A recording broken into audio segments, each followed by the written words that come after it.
महिनाच नाही आहे, 2 वर्ष झालेला आहे. या 2 वर्षामध्ये आम्हाला पैसे भेटलेले नाही आहे.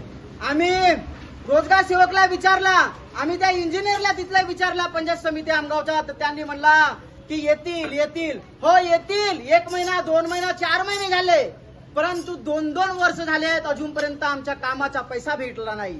तर आम्ही जायचं कुठं? आम्ही काक्रोच आहोत, आम्ही बेरोजगार काक्रोच आहोत. पण ह्या बेरोजगार काक्रोचला जर मेहनत काबाड कष्ट करून रक्ताचं पाणी करून जर आम्हाला मोबदला भेटत नसेल तर कोणाच्या पाडे भीक मागायचा? द्या रे बाबा, कोणीतरी 1 रुपये द्या, कोणीतरी द्या. कर्मचारी अधिकारी तुमच्या वेळेवर पगार झाले असतील तर किमान आम्हाला 1 रुपये द्या. जास्त नको, आम्ही जास्त मागत नाही, किमान 1 रुपये आम्हाला द्या. मनरेगाचे अधिकारी साहेब, तुम्ही या, दखल घ्या. दखल आतापर्यंत घेतली नाही. दखल आतापर्यंत घेतली असती तर आम्हाला आमच्या काबाड कष्टाचा पैसा मिळाला असता.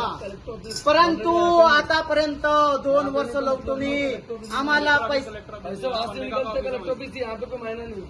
तुम्ही यहाँ पे करने मतलब कलेक्टर ऑफिस जाओ, मनरेगा डिप्टी आम्ही कलेक्टर ऑफिसकडे जाऊ, आम्ही वेळ आली तर मुख्यमंत्र्याला भेटू, परंतु आम्हाला आमच्या कष्टाचा पैसा मिळाला पाहिजे. आजची परिस्थिती आहे की जो काबाड कष्ट करतो त्याला पैसा भेटत नाही, आणि आमदार खासदारांना लाखो रुपये पगार असतो तरी पण त्यांना वेळेवर पगार होतो. अरे 350 रुपयाचा रिचार्ज तरी पण टेलिफोन भत्ता म्हणून हजारो रुपये भेटतात, 9 10 15 हजार रुपये भेटतात, ते सुद्धा वेळेवर थांबत नाही. आणि आमचे 200 रुपये पगार तिथं सुद्धा तुम्ही थांबवता. अरे लाजा वाटू द्या की तुम्हाला लाखो रुपये पगार वेळेवर भेटते आणि आम्हाला गरीब कष्टकरी कामगारांना पगार वेळेवर भेटत नाही. अरे 1-1 2-2 महिने नाही तर पुरे वर्ष 2-2 वर्षे पगार थांबतो.